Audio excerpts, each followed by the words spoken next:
What is up, ladies and gentlemen? But most of all, you ladies out there, thanks for clicking on another episode of Break the Silence. I am your host, Cyborg. Night 2 of the NBA has been incredible. Let's talk about it. Split out!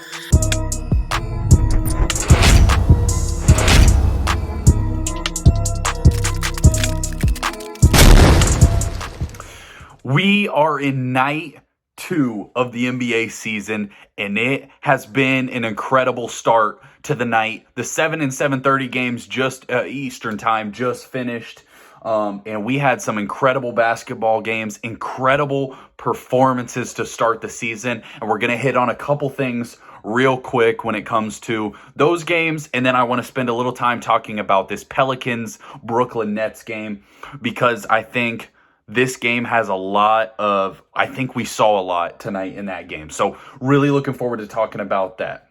First, please take a second to like and subscribe to the channel. You see how much we're grinding. This is our 4th video in 2 days. We're headed for 500 subscribers. This is what's going to be like this season. I'm grinding all the time. We're going to talk about games. We're going to analyze games. And we're not just going to be saying wild stuff to get views. We're going to actually analyze the games and talk with you guys, and I'm really, really looking forward to it. So please take a second to like and subscribe. So let's get straight into it. One of the big games that started the night, first game on tonight, was the Magic and Pistons. And that was a game that traditionally does not have a lot of appeal.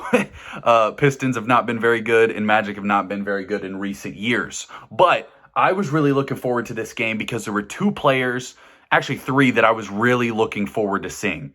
Cade Cunningham in his second year, how does he look progressing from year 1 to year 2?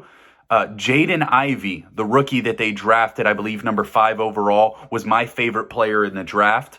And he played incredible tonight, but he was outshined by the third guy on that list. Paolo Banchero played incredible. This performance by Paolo Banchero, they said the only player since LeBron James to have a 25, 5, and 5 in their rookie debut. He finished with 27 points, 9 rebounds, 5 assists.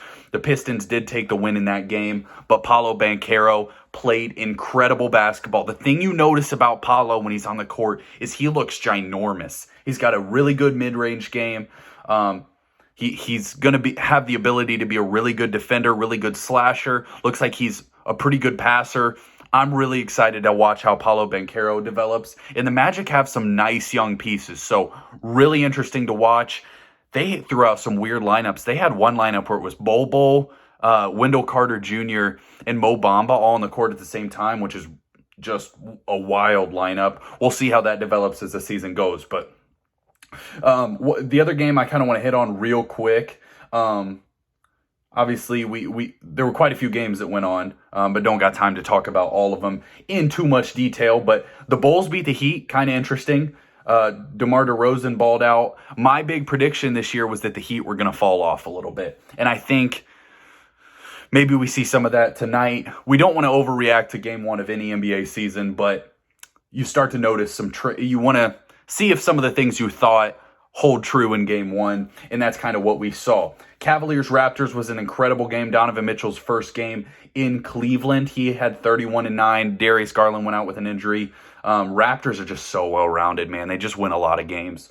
But let's get into the feature presentation of the night and what I thought was the must-watch game on the slate. We had the New Orleans Pelicans versus the Brooklyn Nets. Now, let me start with something here. If you hear someone talking about the Brooklyn Nets are a team that the national media and people who want to have hot takes and who want to have clicks and views will spend most of their time raving about the Brooklyn Nets and picking them to win the title. And you saw this on almost every show. It was on, and I don't want to call out shows too much here, but Stephen A. picked them on First Take, Undisputed. I don't remember where Skip Bayless had him, but he's always been really high on the Nets. And then Chris Broussard on First Things First. So you had, everyone was like picking the Nets. And I've just never understood this. If you listen to take-heavy people, they'll love the Brooklyn Nets. If you listen to people that actually analyze the game and talk about the NBA and understand the sport, they understand that that's not an incredible basketball team. That's just a reality of it. So I personally am not going to spend all my time this year talking about the Brooklyn Nets. It's not worth it. I don't think that they're that good of a squad. I think they'll finish somewhere around the 6th seed in the East. And that's the reality of it. We'll talk about them when they play big games and things of that nature, but we're not going to spend all my time talking about the Brooklyn Nets because I don't think that they warrant that kind of attention that they get. We're going to talk about actual good teams. So we're going to spend about 3 to 5 minutes talking about the Pelicans and the Nets tonight. And because I think that these was a very interesting game. The thing I was most excited for was to watch this Pelicans team. I did a video when they did that CJ McCollum extension, and I talked about the Pelicans' ceiling for this year. And I said that their ceiling potentially felt to me like, could they make the Western Conference Finals? That would be like a crazy successful season. I think the Grizzlies might take a little step back this year. Could the Pelicans then replace them? Because they got talent everywhere. I'm telling you, this is one of the deepest teams in the NBA. And the trio of Zion, CJ McCollum, and Brandon Ingram is so deadly. The way that they can hit you from three, those three players are all so different. Zion is so fun to watch, and he played incredible tonight. But Brandon Ingram, I'm all in. He has finally reached that level that I think he's a clear all-star level player, and I'd love to see him take that next step. Could he enter into that top 15 players in the NBA discussion? I think this could be the year for Brandon Ingram. Zion Williamson, let me read a couple stats to you real quick. Zion had 25 points, 4 steals, 9 rebounds. That's awesome from Zion. Brandon Ingram gave you 28 points, 7 rebounds, 5 assists, and CJ McCollum gave you 21 points, 6 assists, and 3 steals. CJ McCollum is running the point guard with their starting offense. And that was the big question that I had, if you remember in that video, or if you want to go take a second to watch that. But I had a big question: who will run the New Orleans Pelicans offense? And CJ McCollum did a great job with it tonight. But also the shot-making ability and the ISO ability of Zion, of Brandon Ingram, because both of them are pretty good passers, and they're only going to get better. They're only going to continue to develop that as they get continuity with their guys, as they continue to grow with those guys, with their guys. So this, I'm telling you, this is a team to watch out for. Trey Murphy off the bench gave you 16, and their rookie that they just drafted didn't even play tonight, so we'll see what happens there. Herb Jones, I'm telling you, that guy defensively is an absolute beast. And Jonas Valanciunas gave you 15 points and 13 rebounds tonight. If you're going to get this, let me do the math real quick, 36, 42, 70. If you're going to get 95 points from your starters, you're going to win a lot of basketball games. You're going to win a ton of basketball games, and this Pelicans team is a real threat and a real team to be reckoned with in the Western Conference. Do I think they're better than the Warriors? That remains to be seen. But early returns, that was a heck of an opening performance. And, you know, you don't want to overreact to opening night, but I'm not sure that this team loses a game all year. I'm joking about that, obviously. But, but they're a legitimate squad. I can't wait to watch more of the Pelicans. I think they're must-watch TV, and I really like their coach, Willie Green. And like I said, the depth on this team is incredible. I mean, you got Larry Nance, Devontae Graham, Jose Alvarado, Trey Murphy, coming off the bench. So let's transition to the other side of this game and talk about the Brooklyn Nets a little bit here. The Brooklyn Nets this offseason added, in theory, Ben Simmons because he didn't play at all last year, Royce O'Neal, TJ Warren, he did not play tonight. He'll be playing a little later on, and Markieff Morris. Now, every team that thinks that they are right on the cusp of a championship, there's two things that they do. They either make a call in for Kyle Korver, or they sign a Morris twin.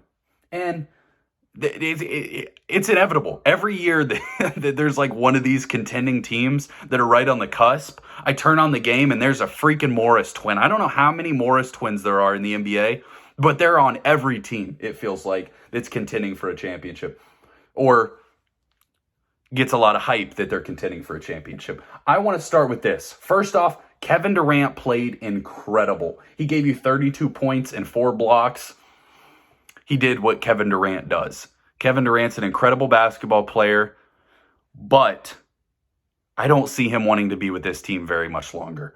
It is a disaster everywhere else. Ben Simmons fouled out in 23 minutes, had 4 points and 5 assists, 5 rebounds. Now, to me, I think it is overblown Ben Simmons not being able to shoot because I don't think every guy in the NBA is required to have an incredible jump shot.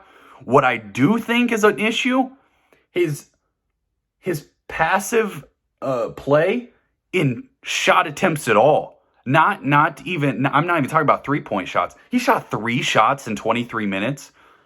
What is going on? If you're the point guard of an NBA basketball team, 3 shots in a game is way too low. If you're not even going to be a threat to score on offense, then just get off the court, man, because I don't know what you're doing out there, because the Pelicans scored 130 points, so you must not have been playing great defense like we talk about. The Brooklyn Nets are not a quality defensive basketball team. We knew this last year. We knew it again this year, but again, everyone picks them. Kyrie Irving is going to be a real issue this year. He gave you 15 points on 6 of 19 shooting and 0 of 6 from 3. This team has no continuity. Steve Nash looks like he has no idea what he's doing. He looks like he's way in over his head. I feel terrible for Steve Nash because, to be honest, he's been dealt a heck of a hand. I don't know what you can do with this roster, but when Kyrie Irving gets outscored by Trey Murphy on the other side, you're probably not winning that game. The Brooklyn Nets are in a bad position, and I think very quickly we're going to see some moves out of the Brooklyn Nets, whether that's Kyrie Irving, that they just decide to get off that contract, or Kevin Durant demanding a trade and going back into that. I think that they're going to struggle firing Steve Nash because they'll feel like they gave in to Kevin Durant's demands. So I don't think that they'll fire Steve Nash immediately. But this is not a good look for the Brooklyn Nets. This is not a good start, not the start they were looking for. We'll see what happens going forward. And again, like I said, you don't want to overreact to game 1. And I know that that's what it sounds like a little bit here, but a lot of what I saw tonight is what I expected to see and what we saw last year and why they got swept in the first round of the playoffs and why every year everyone in the media is picking them and they way underachieve. So we'll see what happens with the Brooklyn Nets. I don't think they're a top 5 team in the Eastern Conference. It remains to be seen where they land, but it's going to be a really interesting NBA basketball season. Something to keep an eye on. The Utah Jazz are beating the Denver Nuggets right now by 22 points. What is going on in Utah? As Brian Windhorst would say, what is going on in Utah? Because I thought the Utah Jazz were going to be tanking for Victor. They're about to knock off the team I picked to make the NBA Finals. They're up by 22 points. Just night 1, can't overreact, but wild night of basketball. More games to watch. Dallas Phoenix on. We're going to continue to do these reactions. Appreciate y'all watching. Appreciate y'all spending some time with me. Take a second to like and subscribe. Cyborg out.